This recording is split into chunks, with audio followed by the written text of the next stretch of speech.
My name is Mary Van Haaren, and I'm excited to be here today to do a demonstration on silk painting.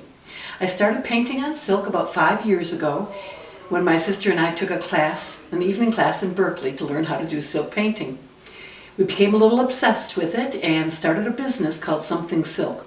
We sell our silk scarves in a little shop in Detroit, the Detroit Artist Market, as well as in Mount Clemens at Anton's, and they carry our scarves throughout the year as well as at their holiday market, and we have some at a little shop up in Marine City. So I'm going to try to record a little bit of this as I'm doing the final part of his head here. It's a little different technique, and I'm going to try to hold this steady so you can see what I'm up to. So instead of the blending that I did on the rest of the bird, this is more of just a stroke of the paintbrush. And I'm still trying to blend a couple of the different tones in there.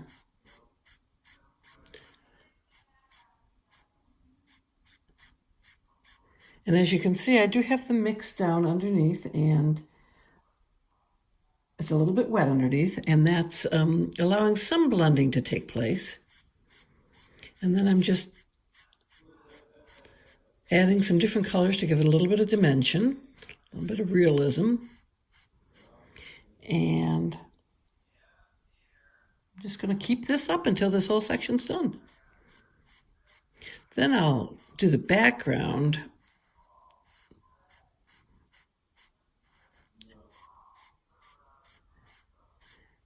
And add in any little bits where it just needs a touch up. So we're coming to the end of this bird. And the next step after that is to steam it. Okay, now I'm going to start blending in. I always use a different paintbrush for the light and dark colors. I have one marked with tape, and that indicates to me that it's for the darker tones. And the one that doesn't have tape is for the lighter tones. So I'm going to take a very small amount on my brush, and I'm going to wipe some of it off right away on the paper towel. I'm going to start shading in right up here toward the top of the feather. This feather isn't going to make a lot of sense. It isn't going to look like it fits the rest of the bird until I have other feathers right next to it. But I generally will paint away from the one I just finished so that I don't disturb the freshly painted feather. Okay, now we're going to get started on this big petal in the center with the deep veining through the center, deep shadowing, I don't know. I gotta look up that term and see what they're called. There's a name for everything, isn't there? And so I'm putting my mix on as an undercoat. And again, I'm trying to avoid the portions that are not within this large petal. So I'm just bringing the undercoat right up to the edge.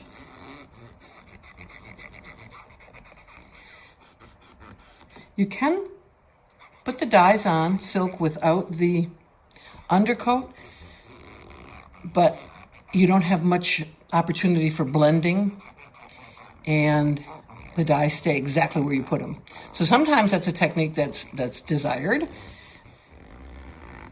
Most of the time, I want to blend my colors and blend multiple tones and shades, so it's not used typically.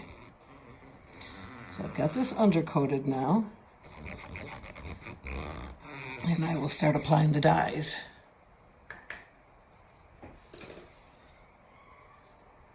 I'll use a little larger brush here as I want to just put on a lot of the dye. I still don't have my paintbrush saturated, and I'll get those lines next to the other petal as we move forward. But right now I'm just trying to apply some overall color onto this petal. Okay, I'm gonna have to get to my shading or I'm gonna end up with a dry petal here.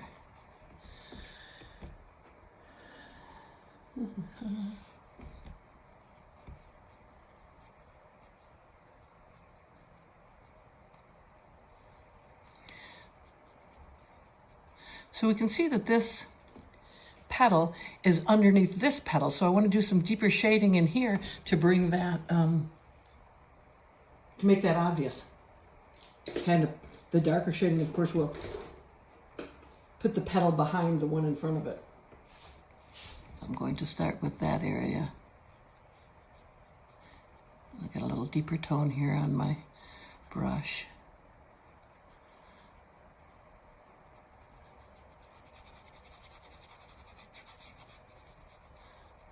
Again, I'm kind of scrubbing it in as I'm going so that I don't end up with any real dark lines.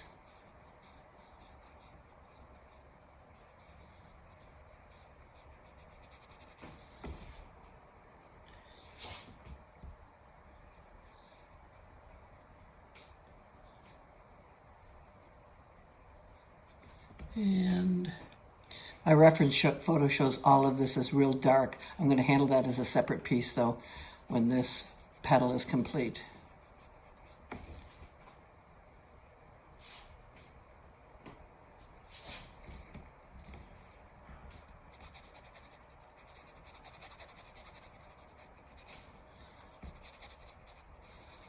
I'm going to get back in here closer to that line.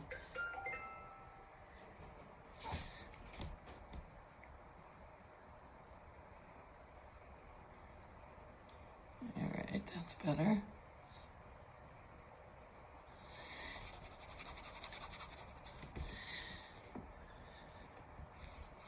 Looking at my reference photo, it shows shadowing right through in here in this area.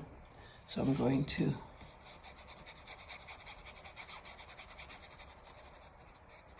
make sure I have enough of the deeper tones in there. The rest of this is in need of a little bit of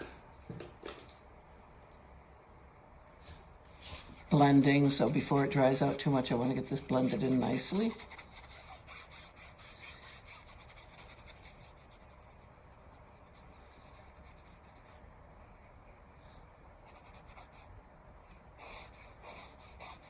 Okay. Let's see.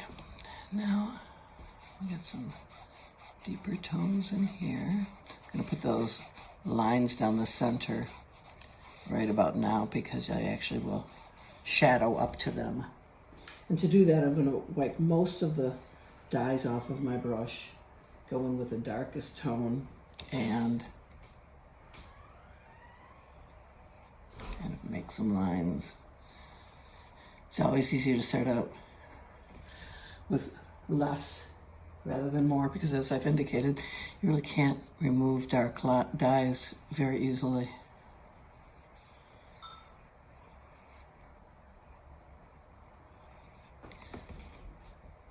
So I'm just using very little on my brush. And again, the reference photo shows it actually moving a little wider out here and in there. You know, when all is said and done, no one will look at the reference photo. No one will look to see if I've done it exactly, and there's no reason that you can't add your own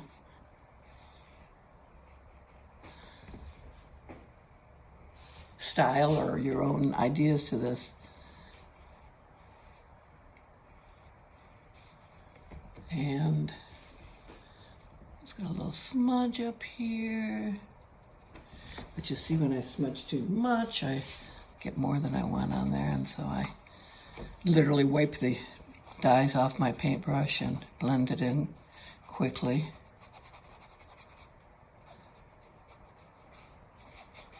So now the reference photo shows, I'm going to get some more up here, but shows some deeper tones in there. And I'll get this going first, finish this area up.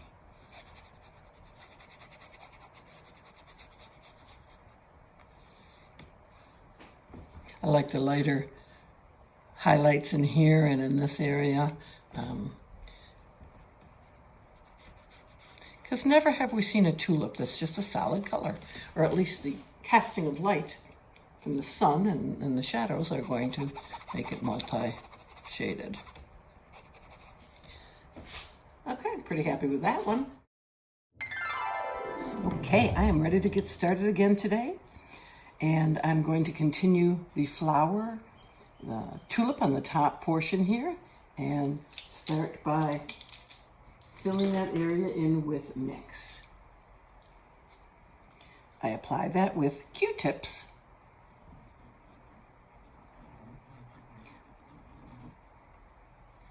And fill in the whole area just along the pencil markings,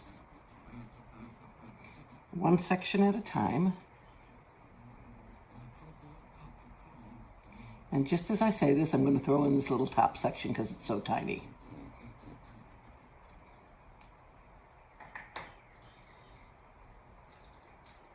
Looking at my reference photo, those are a little bit more blurred and not as sharply defined areas. I'm going to start out with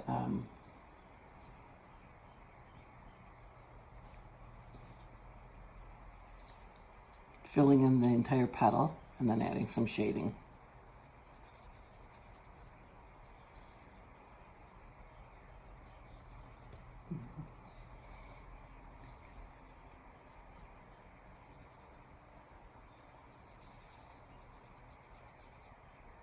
Just like that.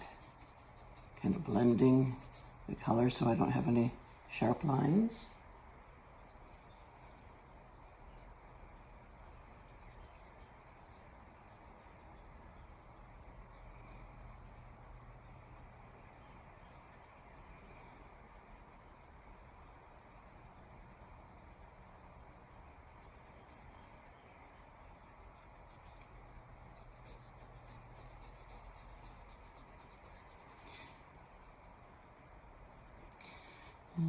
Right in there.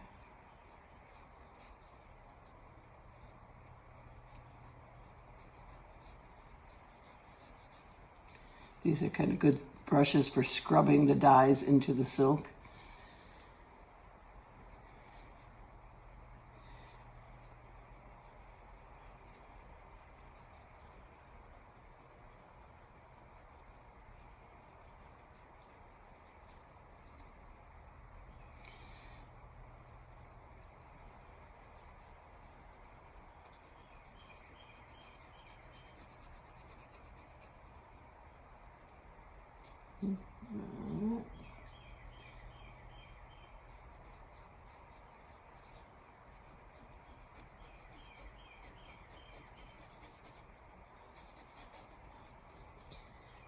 Switch to a smaller pointed brush so I can get in those details here.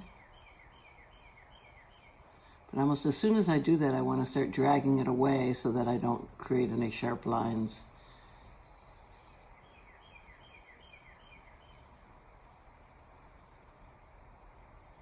As long as it remains wet, I can continue shading and playing with it. Once it starts drying, it'll leave a sharp line if I go over.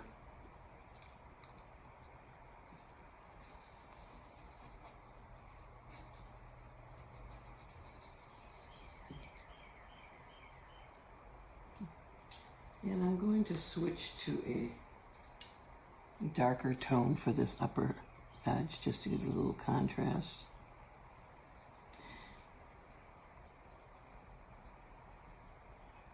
And as soon as I do that, I'm going to blend it in from below, from the lighter color to the darker color, and kind of take away that sharp edge again.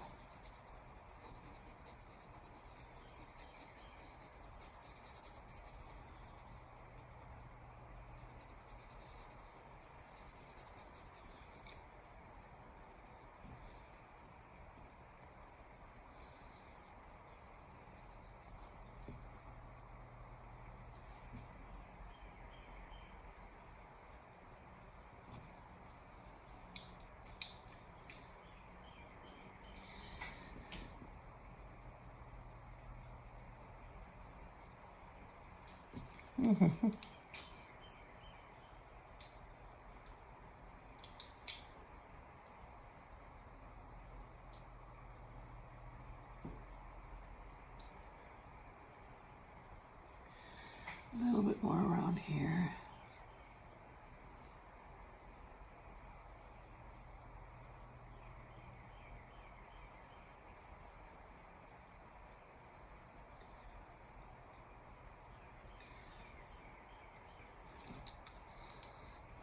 Okay.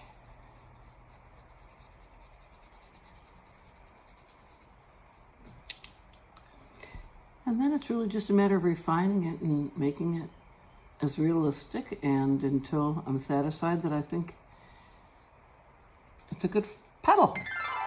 One of the final steps in doing the silk paintings is to mount the silk after it's all steamed and dyed onto a canvas. My husband and I made the canvas. We put a little turntable down here so that I can get to all parts of the silk as I'm mounting it to the canvas. And I'm going to lay it on there as precisely as I can, and then I'm going to measure. I have a 2-inch border planned, and then I'm going to mark off that 2 inches with a little piece of painter's tape so that I don't shift the silk while it's being varnished to the canvas. Okay, jump ahead a minute or two. I have all my blue painter's tape marking the positioning of the silk, and I'm going to start the varnishing process.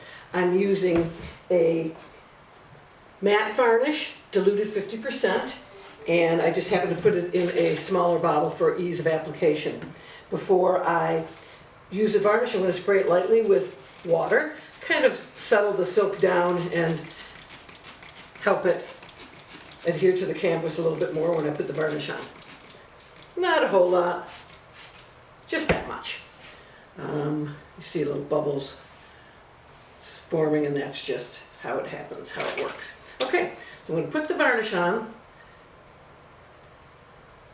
and I'm going to move it around a little at a time on the canvas, which is why I have the, and I'm not pressing hard, I'm just moving it ever so slightly with this sponge brush so that I don't shift the silk.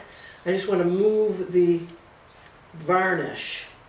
And there's bubbles underneath, we'll worry about those later. And I just want to get enough varnish on here to saturate the silk and cover it, and then I'll start getting the bubbles out, just with using a little bit of pressure. And the more it saturates with the varnish, it seems to settle the silk down and remove those bubbles automatically. So it's a process, it takes a few minutes, and it takes a few coats. I'm going to ultimately do 3 layers of varnish on this. I'm going to also varnish the sides of the canvas again, just add a little protection to those. And I'm going to use a hair dryer in between to blow it dry so that the process is shortened, and it's a consistent drying rather than partial. I can see some dry spots on this. I need a little bit more. It's been a while since I've done this. The varnishing, obviously, this is if you're going to mount something to the wall and it's becoming, a work of art in your home, or maybe a happy customers. The other way that we do the silk is just to turn it into a scarf, and that would be a finished scarf to begin with, where the edges are all done before we ever start the dyeing process, and up until the point where we're mounting it on the canvas, it's exactly the same process.